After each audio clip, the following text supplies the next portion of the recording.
Hey, how you doing? I'm Miss D for 61 Sports. If you like what you hear, please like, share, subscribe, and welcome to my channel. Hey, so soon as you can't even wake up in the morning, right? First it was a WNBA. We'll get to that later. Let's start with the Luka AD trade. Now this trade happened Saturday, going to Sunday. So happened like in the middle of the night. And I was shocked because I never thought that Dallas would trade Luka, straight up without any draft picks. And so LA decided to part ways with AD, who's 31 and Luka's only 25. So that's a very interesting trade. And let me share my screen. Now, they said unfathomable how the stunning Luka Doncic Anthony Davis trade came together. Click on here.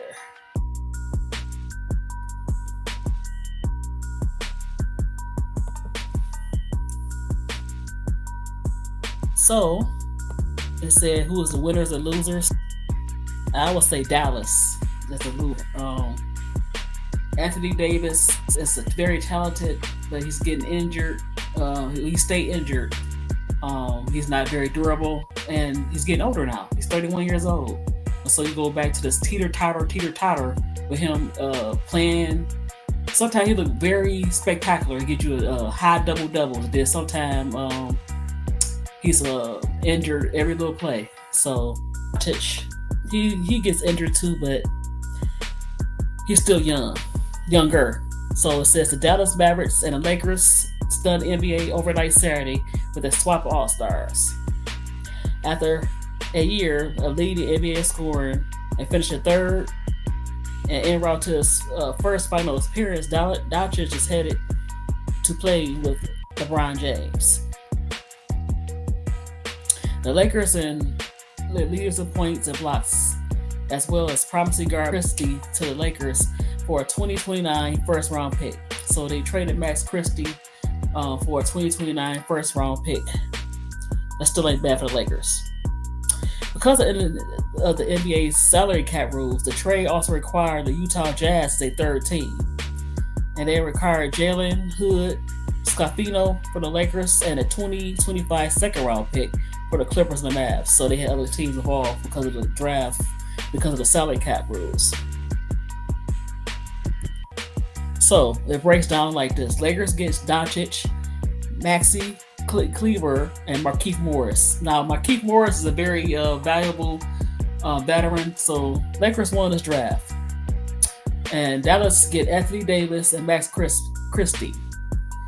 If Anthony Davis stay healthy, it will be a playoff team, but as far as the finals, they gave away their finals chances by trading Doncic. Just like I don't get it, the Timberwolves. You traded Cat for Julius Randle. Now, Julius Randle and AD remind me of each other. They can't stay healthy, and they kind of, some spots you look so like, wow, this guy is a world beater. Then sometimes it was like they just can't beat nothing. And so they have a 3-team trade. So Utah gets Jalen Hood Scarfino for a 2025 second round pick via the LA Clippers, and they get the 2025 second round pick via Dallas. So it's the 3 teams. Doncic was scheduled to get the max contract of $125 million. Now he could sign with the Lakers, but it won't be for max. So that was one of the reasons Dallas didn't want to come off that money. So Dallas did the unthinkable trade and got rid of Luka because they didn't want to pay that money. They feel like he's not worth that max contract, which I don't understand why. I guess they was frustrated with Doncic and his antics as far as not staying in shape, his injuries, but he's still 25, and you get something in return. But Anthony Davis, at this point in his career, 31 is young, but how he approached the game, it make him seem older than what he is. He can't stay healthy. He's not consistent. It seems like sometimes he play when he want to play, but when he plays good, it's not. He's not dependable. So I think Dallas lost in this trade, and you didn't get too much in return. Burning questions after the Luka AD trade.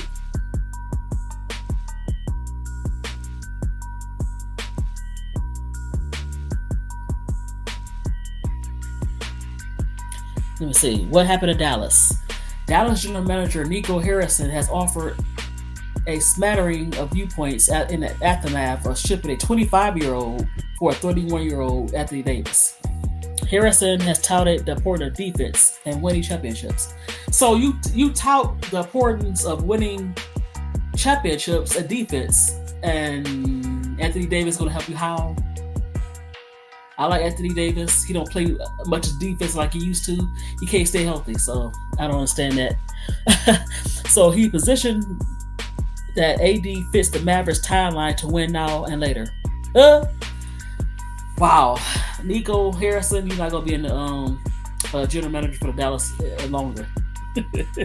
So let's face it. And maybe Harrison himself has expressed concerns about Dante Saper's affinity for inactivity and partially hydrated oils.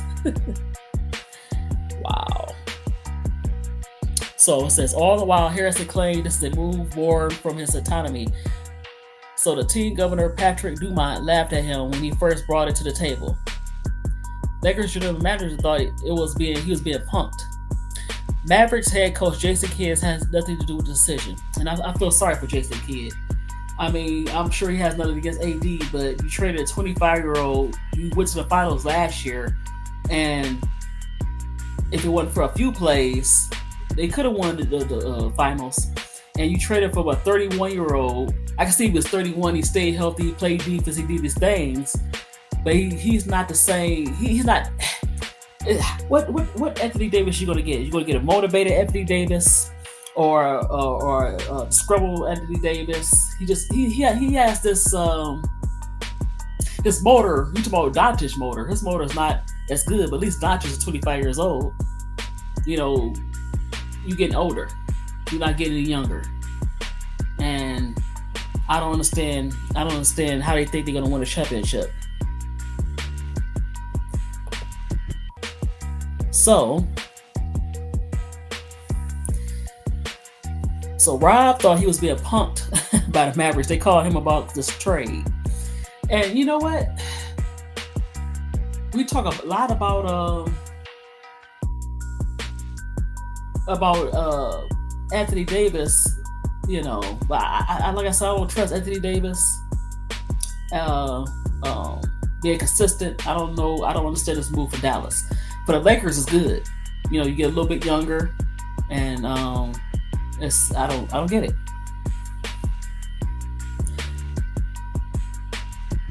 So it says the team indicated the team was worried about suitors poaching Luka in the 2026 free agency. But that's true too.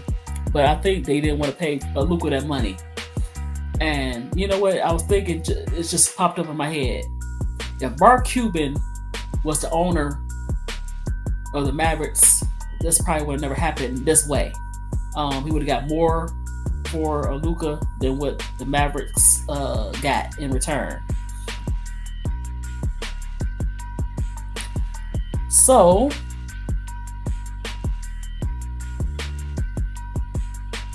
Luka right now is going through an injury, and so Dallas felt that they was going to lose him, or they had to pay that max salary, and they didn't want to be bothered with that. So Luka has been returning to basketball activities. That calf injury that he had, the calf strain, according to ESPN, Shams Charania said during a SportsCenter appearance. He had multiple calf strains over the last 7 years. He's had 2 calf injuries just this year, but has returned to practice, and from what I'm told, the goal is for him to make the Lakers debut before the All-Star break.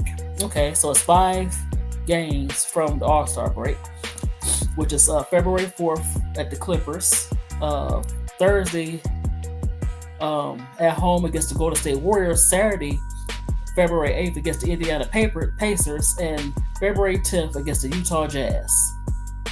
February 12th at the Utah Jazz, if he's going to debut before the All-Star break or after the All-Star break. So I don't understand these teams.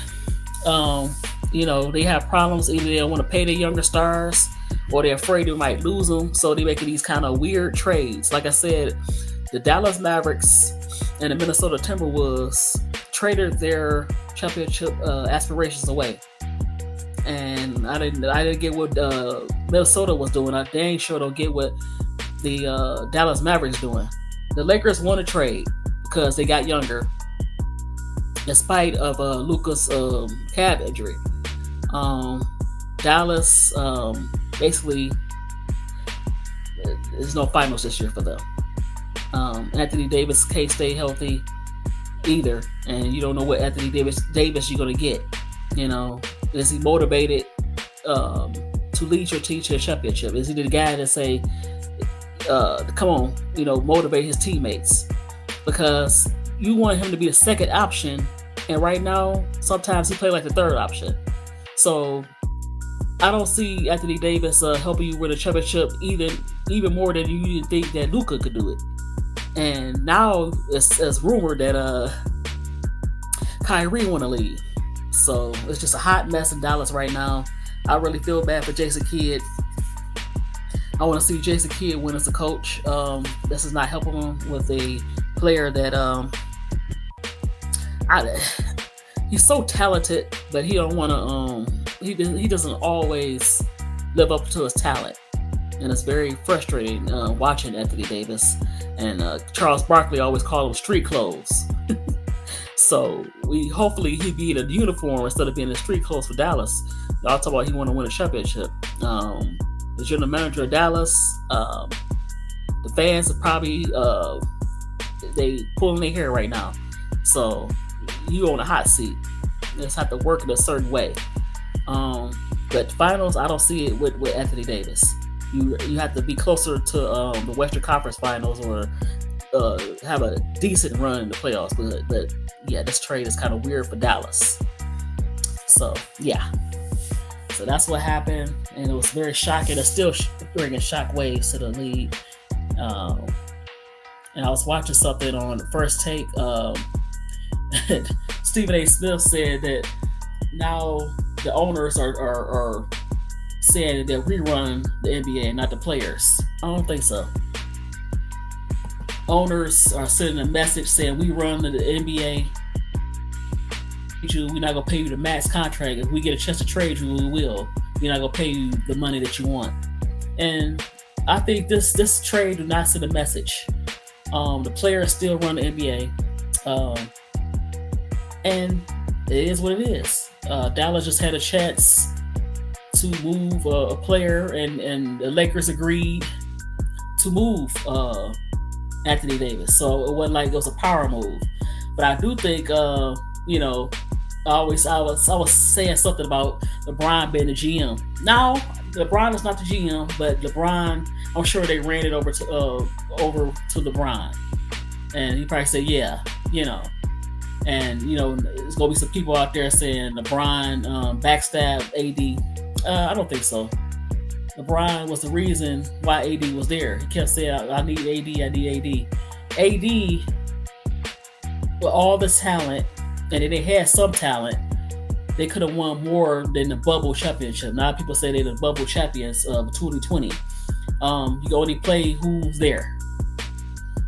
And so I don't think LeBron sabotaged AD. But I do think he didn't complain when they said, you know what, we're bringing Luka in and we traded AD. So it wasn't no skin off LeBron's back. Big trade or release or whatever happened to Jimmy Butler. Now, Jimmy Butler, once again, was suspended for the second time. And this time, I don't think he's coming back unless he's with a different team. He refused to participate in practice. We'll start calling him Jimmy Coffee Man Barista Butler. He like to make coffee. He make his own coffee. He got his little coffee business he formed in the bubble.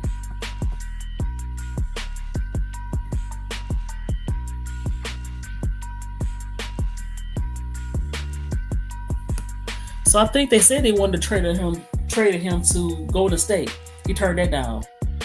Now you cannot be choosy. Your behavior, you can't choose where you gonna go. Jimmy Butler. He's 35 years old. I still think he could be a decent veteran on a championship team. But anything's possible with it because of if they willing to come off their younger players like the Lakers and Dallas are swapping their stars. It's possible. So the Grizz trying to get him. Jimmy don't want to play there. The Miami Heat are running out of trade at a time to trade disgruntled star Jimmy Butler. So, insider Jack Fisher reported that the Memphis Grizzlies have not given up on the idea of trading Butler, even though he's not interested in playing for them, stated the team. So Jimmy think he's just gonna bully his way out the Miami Heat organization by just saying, you know what, I'm gonna sit it out. You want to win a championship? The Grizzlies have. It depends on who they have to give up. They have a good, solid core still. I don't know where you want to go. You can't be choosy. You're still under contract with the Heat. So I don't know where you think you're gonna go. So, still the Mavs are expected to remain active before the trade deadline. Now, if they could get Jimmy Butler, that'd be interesting. Because just getting AD is not moving the needle. It says it would be wise for Butler to open up himself to the idea of being traded to Memphis as a team could as a team could present the best chance to compete for a championship. Yes, you playing with John Morant, you playing with Jaren Jackson. That's a pretty good core. They get like the WNBA. At first, it was kind of quiet, just the WNBA getting their free agency for they see the start in a few months. So it says De'Aaron Fox traded to the Spurs, Zach LaVine to the Kings, and a three-team deal with the Bulls. So Zach LaVine finally traded out of the Bulls, which he wanted to be traded. The Spurs get De'Aaron Fox. So De'Aaron Fox is out of Sacramento. So De'Aaron Fox, you complain about Mike Brown being the coach. You basically, when they said they were going to fire Mike Brown, you basically didn't say anything. You was like, kind of indifferent. Now you wanted to get traded. You got traded to Spurs. So, wow. It says after enjoying a few years as a contender, yeah, they was a contender, and I don't understand how it broke down. You know, I thought you was going to make some noise in the West the last 3 years since 2021, 2020, and they went back down. They're the same old Queens and not the Kings. So, Zach LaVine goes to the Sacramento Kings, according to Chris Haynes. Says Shams of Carania, ESPN provided the full details of the trade. Sacramento pitches wagons to Fox midway through the 2021-22 season when it sent Tyrese Halliburton to the Pacers for Domantas Sabonis. And that was a good trade for the Kings. I liked it. I liked Tyrese, and he's a good player. But Sabonis, the team with Sabonis and Fox and the other players they had, it turned out to be a good trade for both teams. So Spurs get De'Aaron, Jordan McLaughlin. Kings get Zach LaVine, City, Cisco, 3 first round picks, 2025, 3 second round picks, 2025. Chicago get the 2025. Denver get 2028 and get their pick back. Bulls get Zach Collins, Trey Jones. The Kings get a first round pick. from Chicago. So let's see like they back into being a doormat. As we know, the WNBA trades and signings has been heating up and has created a tracker. So the first domino to fall was Jewel Lloyd going to the Aces. Now I kind of figured that. They've been talking about that. I knew Kelsey Plum was moving. I didn't know that she was moving to the Sparks. And Jewel Lloyd going to the Aces, basically swapping places with Plum. They kind of do similar things. I think Jewel play a little better defense. It's a win-win for both players. Wanted to leave. Jewel Lloyd was rumors that she wanted to sue or had a grievance with the Seattle Storm, and Kelsey Plum seemed like she wanted to move on. I was thinking she was going to the Vols, but she goes to a slightly better team as far as team-wise, paper to Sparks. You got two young stars there. You got Cam Rink and you have Lakia Jackson. You have Ray Burrell. You have Derek Hamby. So that's a decent team. I think the Storm get the number 2 pick, and they swap places with the Sparks, so the Sparks can get Kelsey Plum. They want that number 2 pick. They didn't see anybody they liked, and so they had no problem saying, you know what, we'll take the number 9 pick, and we'll go from there. And so Seattle got the number 2 pick out of that. They have they re-signed NECA, so she's coming back. Thomas and Satu going to Phoenix. Brittany Griner was also a shocker. That was a shocker. The team she went to, not necessarily that she left. She said she wanted to leave. You go to the Atlanta Dream. You go to Atlanta Dream, and they also signed like Brianna Jones, Alicia Gray. Updates. 10 a.m. The Connecticut Sun signed Diamond DeShears to a 1-year deal. So everybody's signing a 1-year deal. The collective bargaining agreement hasn't started yet, and we don't know how much money that the players will receive after they negotiate that collective bargaining agreement. Indiana Fever got rid of Victoria Saxon as far as they let her go. Then the other day, Chicago Sky signed Michaela Onirare, and Dallas Wings has signed forward Maisha Hines-Allen.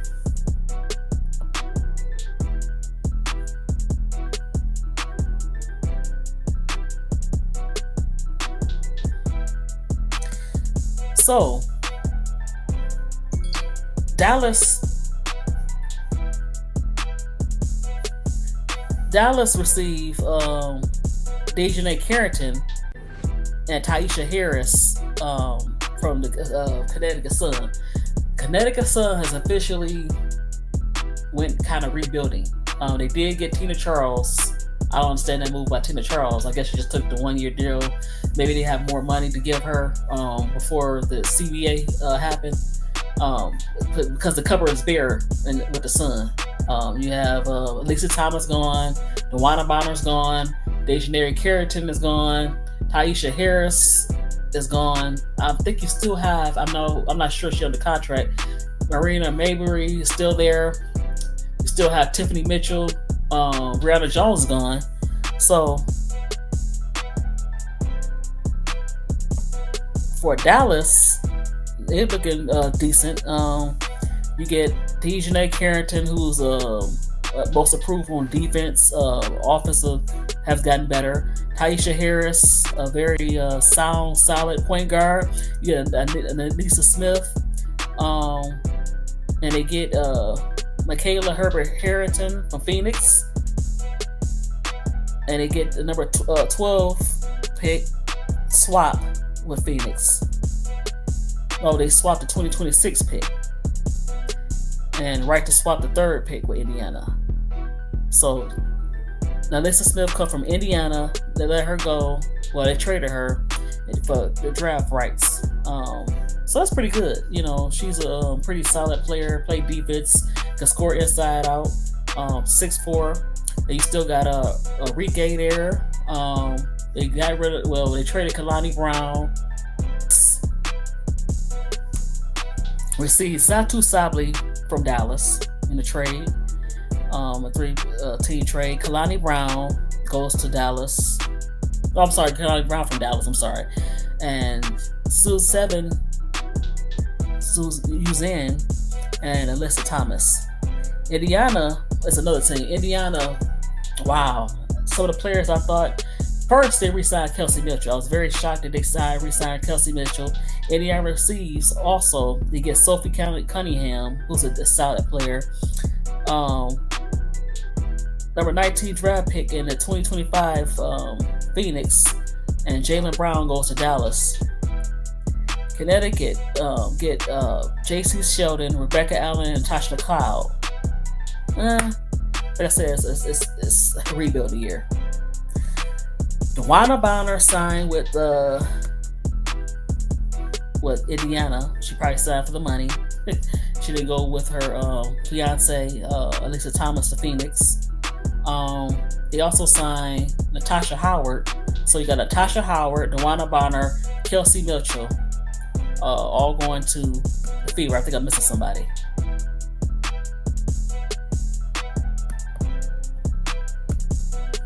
So let's go back to February 1st. Kia Nurse signed a 1-year deal with the Chicago Sky to get a lot of veteran guards.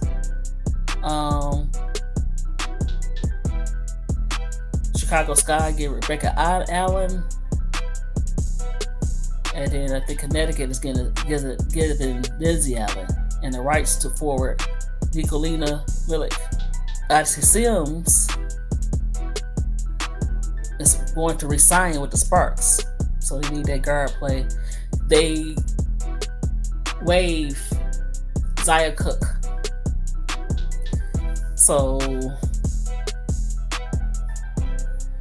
Atlanta Dream got Brittany Griner, Brianna Jones, Walker Kimbrell. I couldn't think of her name. Chicago, we all know when the Courtney Vandersloot, and they got her. And Chicago really haven't made any big splashes.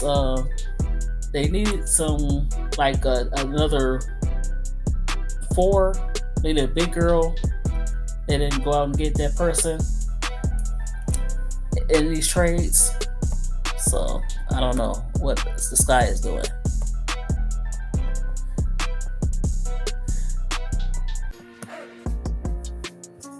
So, wow, surprisingly they said the Phoenix Mercury, which I thought is either Atlanta was my first choice until the Fever.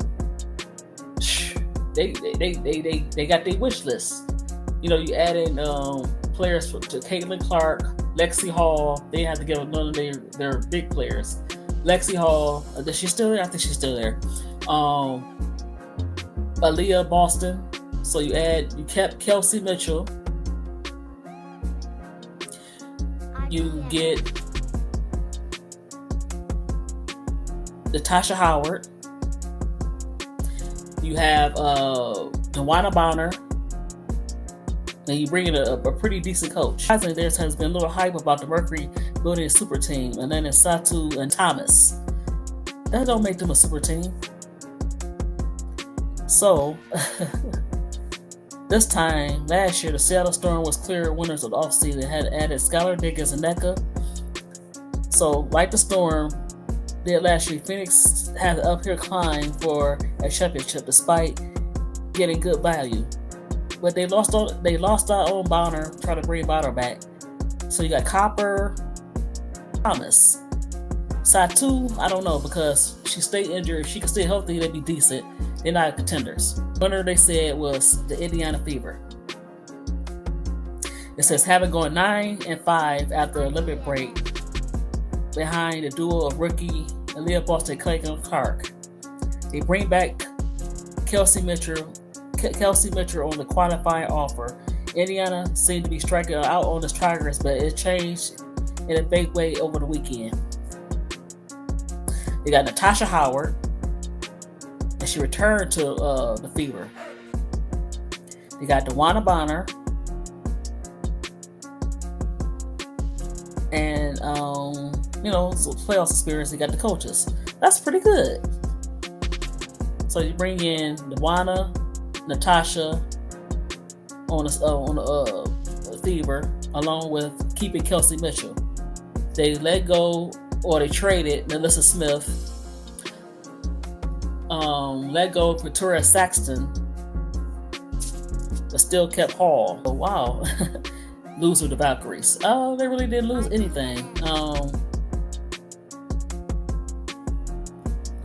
I don't know if they pitched to a lot of free agents. I think that a lot of these players are taking these one-year deals. I don't know how long Natasha Howard and DeWanna Bonner signed with the Fever. I don't think they took a hit at all, unlike what ESPN is saying. Aces in Minnesota? They said Aces in Minnesota won. It is possible to call the New York Liberty losers. They still have a chance to add the number 7 pick and Marine Johannes to the core of last year's championship team.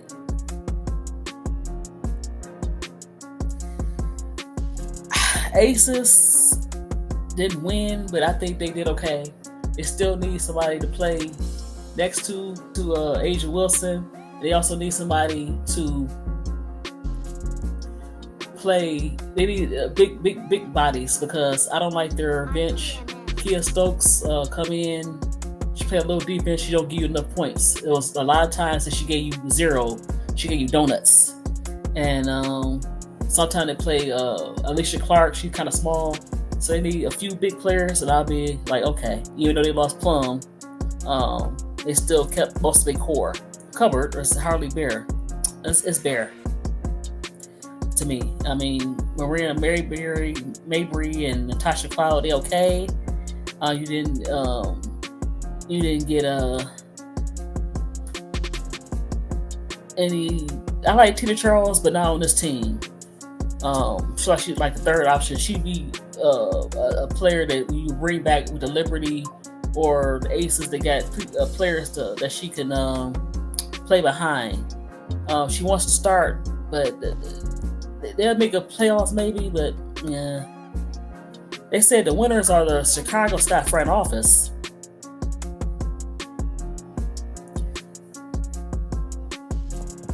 They say rebuilding is unattractive options for the Sun because they don't control their 2026 first round pick. Chicago has the ability to swap Phoenix first round pick for Canadians next year. Yeah, but we don't know who those players are and what it don't seem like they know the order of how they're gonna draft. You want to win now, you said. So you kept Dana Evans and you brought in older guards, but you say you want to win now. Vandersloot was okay. I wouldn't put her as a player that I would say, yeah, we're going to make the playoffs and we're going to have a deep run in the playoffs. So I don't understand why you say the winners. I understand with the draft picks. The draft picks, you want to win now, so you didn't get the right veterans in here for it to win. Zai Cook's still out there. So I don't trust Dana Evans, and that's not gonna get it. Vandersloot and whoever, I forget who they got, but I don't like them. So to me, the winners are Dallas. No, the winners are Atlanta, and I definitely like the Fever, who they added.